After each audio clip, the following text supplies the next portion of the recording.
Good day, class. Welcome again to our UCSP class. This is your Module 2, and I will be your teacher again. My name is Sir Wright Castillo, the Mr. Stark and Iron Man of Bansud Institute. Let's have a quick overview of the Module 1, which is the Introduction to UCSP. Here we give a definition of the culture, society, and politics. Let's go back and review the definitions of those three. Number 1 is culture. Culture is defined as the custom, beliefs, social forms, and traits that defines a specific racial, religious, or social group. The second one is politics. Politics came from the Greek word politiko or politica, which means affair of the cities. It refers to achieving and exercising positions of governance over a human community. And lastly, also the society. We talk about society. It comes from the Latin word socio, which means comrade, companion, or friend. It pertains to a group of individuals involved in social interaction or sharing the same geographical or social territory. So this time, we are going to dig deeper to the historical background of the growth of social sciences. And this is going to be the part 1 of this lesson. We're going to talk about history, so in order for you to be not too much loaded by opinions, by informations, I decided to cut this into 2. So part 1 would be this week, and the next one would be next week. At the end of this lesson, here's our learning objectives. The students, you are expected to acquire basic knowledge about the origin, the growth, and development of the social sciences during the modern period. Also, for number 2, explore the significant personalities that contributed to the development of the social sciences. Basically, there are a lot of people that we are going to encounter in this module and in this lesson. And I hope that you are going to appreciate the reason behind why we are studying society, or in particularly sociology. So what is a sociology? A sociology is a branch of the social science that deals with the scientific study of human interactions, social groups and institutions, whole societies, and the human classes such. So ito yung pag-aaral natin, is about sociology. So why do we need to study sociology? Why do we need to study society? Why does this subject exist today? What is the essence of knowing this subject? And there's no other way for us to understand this subject matter than going back to the history and find out how does this subject, or how did this subject progress that to the point that we are benefiting the discipline of studying sociology. The development and progress of human knowledge. The social sciences were the last to develop after the natural sciences. So, itong social science na to is not really old enough like other discipline of studies, like theology, like philosophy, like other logy. This is a new, not really new, but not really old. Okay? So, dahil ito ay bago pa, bata pa, unlike i-compare mo sa ibang discipline of studies. Okay? So, here we are going to go back to the history and make a timeline about the growth of social sciences. Okay? So, tingnan natin kung paano nga ba nag-progress itong social science na ito para mas lalo nating maunawaan yung kahalagahan ng pag-aaral ng subject na ito. Okay? Okay, as you can see, here's the timeline. Okay? So, napakahaba niyan. So, I made a timeline for you. Actually, pag tingnan niyo yung timeline na yan, hindi yan chronological order, kagaya na nasa libro ninyo. At the same time, kasi may mga events tayo sa history na nag-overlapping. Okay? So, it does not necessarily mean ito ay sunod-sunod, pero meron tong mga tinatawag na overlapping. Okay? Medyo nagkakasabay itong isang timeline na ito, pang event na ito, saka event na to, and then nag-contribute yun towards the progression of studying social science or the sociology. Now, let's find out the timeline about the growth of social sciences. Number 1, during the 6th century BC. Ito yung earliest dun sa libro ninyo. Okay? So, it was not specifically detailed sa inyong libro, pero pag tinignan ninyo yun, progression ng historical background ng social science, ang una talaga nakalagay doon is the ancient Greek philosophers during the 6th century BC. Okay, so sino nga ba yung mga personalities na makikita natin sa ancient Greek philosophers or the philosophies? Okay, so the origin of the social sciences can also be traced back, according to your book, to the ancient Greek philosophers such as Socrates, Plato, and Aristotle. Okay, this is not a philosophy class, pero let me just give you a short background. Okay, so society. We are talking about social science. Ano naman yung kinalaman ng tatlong mga matatalinong pantas na ito sa paglaganap ng social science? Okay, ito yan. Nung panahon na ito, ang mga ancient Greek philosophers, rising sila eh. Rising yung city nila, sila yung namamayagpag nung panahon na ito, and even they became a authority with regards to wisdom. Ang originally tawag nga sa mga philosophers by that time is sophists, okay? Because philosophy is basically came from the Greek word philo, which means loves, and sophia means wisdom, okay? Kapag sinabi silang mga sophists, they are the lover of wisdom or the philosophers na tulad ni Socrates, Plato, and Aristotle. So by this time, nagkakaroon na ng independent thinking, okay? Prior to the earliest time na ito, which is dominantly influenced by religion, particularly yung earliest religion na meron yung tao ngayon, and mystical beliefs, okay? Believing of supernatural beings, believing of God, okay? But by this time, lalo na si Socrates, which is the most influential among the three because siya naman yung teacher ni Plato, and then si Plato naging teacher ni Aristotle. Okay? So by this time, yung exploration na, teka lang. Okay? Sina-challenge siya lahat yung mga tao. Okay? Sina-challenge siya yung mga tao na alamin ninyo yung katotohanan.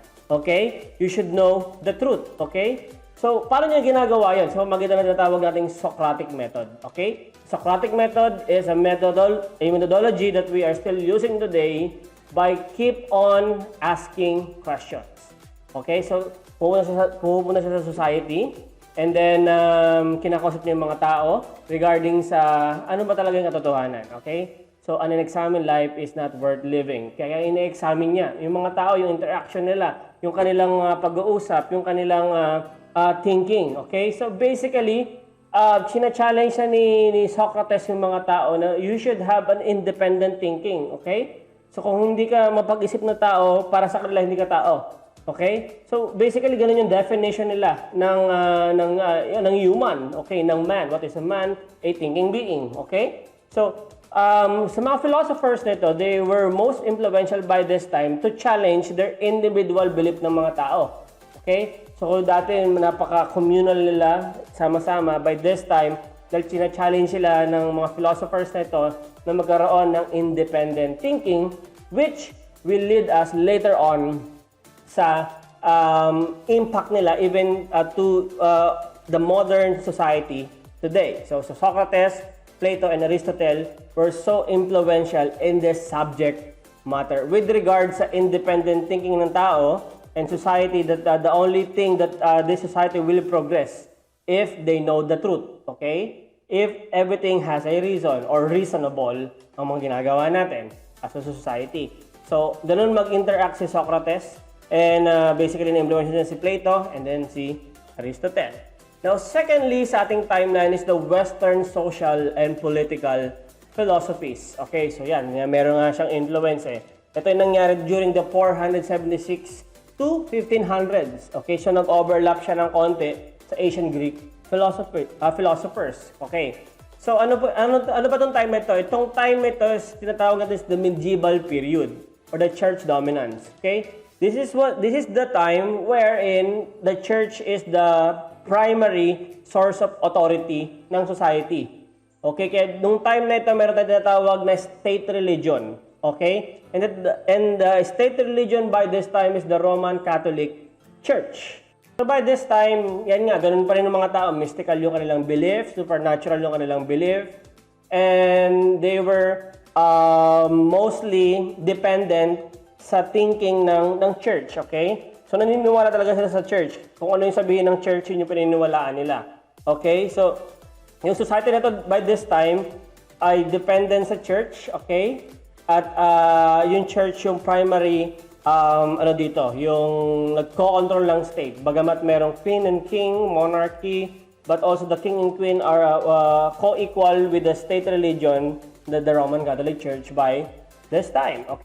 So from the ancient Greek philosophies and then from the medieval period, dadako tayo ngayon sa trade and commerce. So trade and commerce ay nangyari during the 30th to 80th century. So overlapping din na ganito ng medieval period saka ng trade and commerce. Ano nangyari dito? From the word itself, trade and commerce, this is basically yung palitan, okay? Yung komersyo, yung pakikipag-barter, okay? So very familiar sa atin itong tinatawag na barter sa panahon natin ngayon kasi nauso yan nung pandemic, okay? Nagba-barter tayo. The idea is, hindi tayo nag-exchange ng product sa pamagitan ng money. Okay? We exchange products sa pamagitan ng ating mga produkto. Ano yung produkto ng mga Western people sa Eastern people, so nagpapalitan sila.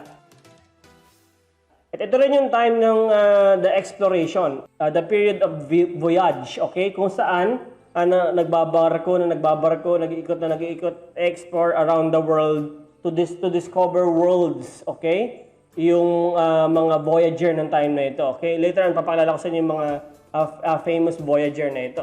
Okay? So in the 18th century, trade and commerce greatly accelerated. Okay? Even the Philippines, sa history natin, di ba? A lot of people came to our country in our history para mag-change ng product. Okay? So when we change product, at the same time, we are also exchanging culture ng mga panahon na ito. Okay? Culture, language, religion, even your pottery, your crops. Yun yung influence ng barter or ng trade and commerce, okay? So you're not just trading products but also trading a lot of cultures. Anthropologists also began to compare the difference between rural life and city life, between civilized life and the supposed savage life of non-Western people. Okay? Sa lingwahe natin, mga mangyan at saka mga natagabayan. Okay? So nagko-compare na sila. Okay, mga taga Mindoro o probinsyano at mga taga Maynila. Nagko-compare na sila ng time na ito. Ano ba yung difference ng pamumuhay sa syudad at pamumuhay sa probinsya? Urban and rural. Okay? So kaya nga meron tayong tinatawag na stereotyping. Okay? Pag ikaw ay namumuling, punta ka ng Maynila, sabihin nila ikaw ay probinsyano. Okay? Kapag ikaw naman napunta ng taga Manila, napunta ka ng taga Mindoro, ikaw ay maputi, makinis ang iyong balat, at ikaw ay English, Tagalog kung magsalita, ikaw ay tatawagin nilang konyo, o kaya taga Manila. Okay? Manila boy yan eh, Manila boy yan. Ano sila nagkaroon ng ganong klaseng idea? Kasi nga na-explore na nila. Umalis sila sa kanilang sariling lugar, and then nakikita nila sa ibang lugar yung pagkakaiba. Okay? So for example, Marco Polo, Italian merchant from Venice, inspired Columbus 5 journeys to America. Okay? So Marco Polo, one of the travelers during this time, na nakakaroon ng influence kay Christopher Columbus, who claimed that Christopher Columbus discovered America. Okay? So, si Ferdinand Magellan naman, the circumnavigate the world, inikot niya talaga yung mundo, and who came sa bansa ng Pilipinas and fought Lapu-Lapu. Okay? So, paano nangyari yun? Siyempre, bon voyage. Okay? Travel sila ng travel. Of course, when Magellan came to Philippines, kita nila kagad yung difference ng life nila. Ikaw ba naman, sila may mga dala silang barel, tapos ang kalaban nila mga gulok at tabak. Okay? So, hindi pa masyadong progress yung Pilipinas ng time na yon, or hindi nga alam kung Pilipinas na yung tawag ng panahon na yon. Okay? So, difference kagad ng kanilang culture, ng kanilang lifestyle, even their approach. Okay? Kaya nga hindi welcome si Magellan nang pumasok dito sa bansang Pilipinas. Okay? So, atapang-atapong, hindi atakbo. Okay? So, ganun ang nangyari sa kanilang dalawa ni Lapu-Lapu. When we try to explore, magkaiba yung culture ng Luzon, ng Visayas, at saka ng Mindanao. Okay? Damit na lang. Pananalita na lang eh. Kaya kung ang kahalagahan nito ay, of course, maiwasan natin yung tinatawag na stereotyping. Okay? Na kapag ganito, Bisaya. Na kapag ganito, taga Manila. Na kapag ganyan, Promdi. Okay? So, that's the reason why we are studying this society. And even culture and politics as well. Okay? Tingnan naman natin yung si Harriet Martineau, okay? Si Harriet Martineau, according to this, is to this era, she was a British political economist and sociologist, social scientist, shifted attention to non-Western world as a model of the early stage of Western civilization, okay? So, kaya siya tinawag na mother of sociology kasi nga tingnan niya na hindi lang pala tong non-Western world as the model of the early stage of Western civilization. Kasi magkaiba talaga eh. Akala nila backward society. Kunyari, again, balik tayo kay Magellan. Okay, punta si Magellan sa Pilipinas, nakita niya, bakit ganito pa yung Pilipinas? Nakabahag pa sila, hindi pa sila nakabaro, hindi sila nakadamit, hindi sila kung ganyan. Okay? Pinakailaman ng mga Espanyol yung ating pananamit, yung ating pananalita, yung ating pamumuhay, kaya nagbago tayo at nagmukha tayong mga Espanyol nung panahon after ni Magellan at sinakop tayo ng bansang ito. Okay? So, para kay Harriet Martineau, hindi mo pwedeng sabihin na yung Pilipinas, para kay Magellan, ay yung tinatawag nating unprogressed society ng Spain. Okay? Ibig sabihin, hindi pa siya maunlad na Espanya. So, para siya maging maunlad, kailangan siyang i-adapt ng Spain para siya ay umunlad katulad din ng Espanya na ito. Okay? Okay, so basically, ang point niya ay every society is different from one another. Okay? You cannot compare America to Pilipinas sapagkat magkaiba sila ng kultura at saka ng lipunan. Okay? So, magkaiba sila ng mga taong naninirahan sa bansang ito. Okay? Kaya magkaiba yung history ng Amerika at magkaiba rin yung history ng Pilipinas. Kaya magkaiba rin yung progression nila. So, after the trade and commerce, science and the age of Enlightenment. Okay, so overlapping again or after the trade and commerce era, okay, overlapping silang dalawa, okay? Okay, during the science and the age of enlightenment, ito na yung time na namamayagpag na yung siyensya, kaya nga age of enlightenment. Pag sinabing age of enlightenment, nabuksan na yung mga mata ng mga tao na hindi lang pala church yung otoridad ng tama at mali. Hindi lang pala ang church at o gobyerno ang dapat maging basihan ng tama at mali. Kaya yung time na ito, dumami na yung mga tinatawag nating mga scientists, okay? At nung time na ito, nagkaroon na ng distinction yung philosophy at saka yung science. Okay, anong difference nila? Philosophy is distinct from science because it is based on analytic understanding of the nature of truth asserted about a specific topic of issues, okay? Ina-analyze mo, that's philosophy. Ina-analyze mo yung understanding at kung paano nangyari, ano ang nangyari, anong tama. So basically with those questions. Pero with regard sa science, ang kaibahan nila, science are based on empirical data. Pag sinabing empirical data, yung 5 senses natin, nakikita, nalalasahan, nararamdaman, naaamoy, at naririnig. Okay, so yun yung empirical data.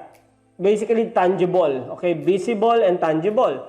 Tested theories and carefully contrived observations. Kaya nga meron tayong tinatawag na experiment. So for example, during this time, unti-unti na nang lumalayo yung mga tao sa kanilang mystical belief or their belief of the authority of the church or worse, God. Okay, so nagkakaroon tayo ng mga tao dito na mga hindi naniniwala sa Diyos. And most of them by this time were scientists. Okay, bakit? Kasi syempre, nakikita mo ba yung Diyos? Hindi. Nararamdaman mo ba yung Diyos? Hindi. Nalalasahan mo ba yung Diyos? Hindi. Narinig mo ba yung Diyos? Yung iba? Oo. Okay, so pag hindi nakapasa sa limang empirical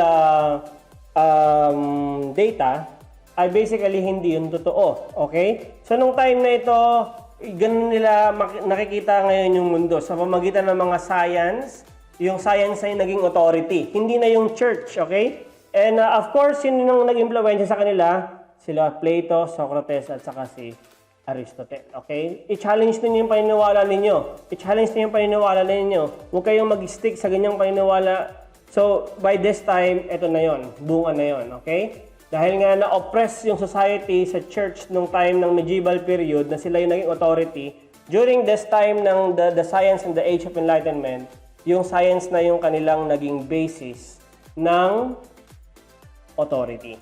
At independent na sila. Kaya nga, sabi dito, before the modern period, the growth of the social or of the sciences was slowed down because of the dominance of religion, authority, and tradition. So by this time, however, with the breakdown of the church and its religious power, after the French Revolution, the sciences grew steadily and rapidly to become the most widely accepted way of explaining the world, nature, and human beings. So this time we talk about the unprecedented growth of science, or this is the scientific revolution. Dumami na yung scientists, dumami na yung invention. Dito na rin pumapasok yung tinatawag nating industrial revolution. The city are progressing, the capitalism are rising, yung mga kapitalista pumapasok na at sila ay nag-invest mostly sa mga inventors or sa mga scientists sa time na ito. At marami ng klaseng na invento sa nung panahon na ito. Kaya nga, unprecedented growth of science, hindi na siya mapigilan. Lumalawak na. Lumalawak na. At unti-unti nung time na ito ay nagde-debate na yung tao sa tinatawag nating paniniwala sa Diyos or pagiging religious people because of their because they were being so fanatic of science by this time. From the medieval cosmology or model of the universe that defines it as divinely ordained or ordained by God, people shifted to the model of the universe as a big machine. Okay, so hindi na siya influence ng Panginoon by this time nung according sa mga scientists. Okay? So kung dati God is the center of the universe, during this time, 60th and 70th century, ito na yung time na kung saan man is the center of the universe. So, one of the scientific revolution which began with Nicholas Copernicus refers to historical changes in thought and belief, to changes in social and institutional organization that unfolded in Europe roughly between 1550 and 1700. It culminated in the works of Sir Isaac Newton, which proposed universal laws of motion and mechanical model of the universe. The 17th century saw the rapid development in the science. So, yan yung makikita natin, Isaac Newton. Okay, so siya na yung influential even up until today sa inyong mga science subject. Okay, I'm not going to talk about science. Okay, you have a specific subject regarding science. But according to René Descartes, separation of the physical form from the spiritual, the body from the mind, led the valuing physical over spiritual. So, nga, diba, kaya nga sila mga scientists, they believe into this, to someone or something or somewhere they see with their naked eye. So, the development of science, dahil sa science na yan, nung time nito, 60th at 17th century, yan, dumami na yung mga science, okay? So, meron tayong tawag na pure science, applied science, social science, in humanities, the visual arts, performing arts, and religion, and then law, linguistic, and history. And one of the kinds of science is tinatawag natin ngayon, yung iaral natin, is social science. We talk about sociology or the social science. Okay? Kung paano natin pinag-aralan yung human interaction and yung kanyang implication sa atin. Okay? So, these were the people in the scientific revolution. So again, they were René Descartes, Francis Bacon, Nicholas Copernicus. Okay, so and a lot of things na kanilang mga tao na nag-exist during the time of scientific revolution. Another one is Francis Lyotard and Louis Pasteur. Okay, the pasteurization and kung ano pang mga science invention during this time. So, yeah, we're going to stop here. So, this is again part 1 of our study of the historical growth and birth of social sciences. So this is the timeline. Number 1 again, we talk about the ancient Greek philosophers, Plato, Socrates, and Aristotle. Yung kanilang influence challenge in society na kailangan ninyong malaman kung ano yung totoo. Okay, so china-challenge na maging independent thinkers yung bawat isa. Okay, and then later on, pumasok yung Western social and political philosophy ng medieval church. Okay, dito yung kung saan yung authority ng lipunan ay mainly influence ng religion or the church dominance ng Roman Catholic Church. Sila yung namamayagpag.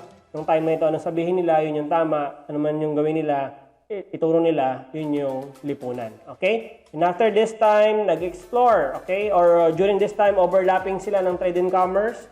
Dahil sa pagkapalitan ng produkto, dahil sa pag-navigate, circumnavigate sa buong mundo, ay yung kanilang mga thinking, yung kanilang mga personal belief, individual belief, corporate belief ay kumalat sa buong mundo. The church dominance, even the belief of the ancient Greek philosophers, kumakalat na sa time na ito. And even science, okay, nag-overlap sila during the time of the science and the age of enlightenment. Okay, so this time, yung tao na bukas na yung isip nila na hindi pala para sa kanila, okay? Para sa kanila, hindi pala si God yung center ng universe. But this time, nag-shift sila sa man is the center of the universe. From being mystical, from being supernatural, from being religious, they became existential and humanistic. Okay? Because man can innovate, God can innovate, therefore man is God. Okay? So, kaya ganun yung kanilang paniniwalang time na ito. And then, after the Enlightenment or the Age of Reason, okay, nagkaroon na tinatawag na scientific revolution. After the French Revolution, Industrial Revolution, the Scientific Revolution. The city were rising, factories were rising, capitalism were rising, kings and monarchs were no longer the powerful persons in the society. Lahat ng mga nasa ibaba ay nagkakaroon ng opportunity umakyat sa estado ng lipunan during the Scientific Revolution. And there are a lot of things. This is just the first part of our timeline. At meron pa tayong 5 more things that we are going to undergo next week. Okay, so ito so far yung growth of social science natin. Makikita ninyo, from being communal ng tao, unti-unti tayo nagiging independent. Kung dati at napaka-attached ng lipunan at ng family, nung time na ito, unti-unti hanggang sa ngayon, unti-unti tayo from many into one. From corporate to independent. From theistic, naging humanistic. Okay, so marami pa tayong aralin, and hopefully this video help you to understand the historical growth of social science. And please wait for the second part for next week. For your activity, here are the questions. Okay? So this is a basic, very basic na activity, unlike before. So this is just a choice. Okay? I want you to answer this without looking or looking back. In order for you to test your knowledge, okay? To test what you know so far sa Module 2, answer this without looking back sa module ninyo, okay? Or sa video na ito. Okay, just choose the correct letter. 2 points each, okay? So 1, 2, 3, 4, and 5. This is very easy.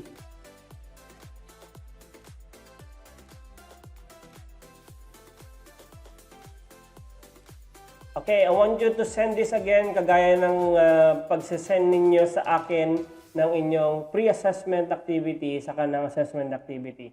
This is the weekly assessment, activity number 2 or assessment 2. So send it to me through Gmail, through Messenger, through personal, okay, sa papel, bahala kayo anong klaseng papel, basta send nyo sa akin, maunawaan ko. Kahit letters lang, okay na sa akin. Okay, class? Thank you very much. This is again Mr. Wright Castillo or the Sir Wright Castillo, the Mr. Stark, and the Iron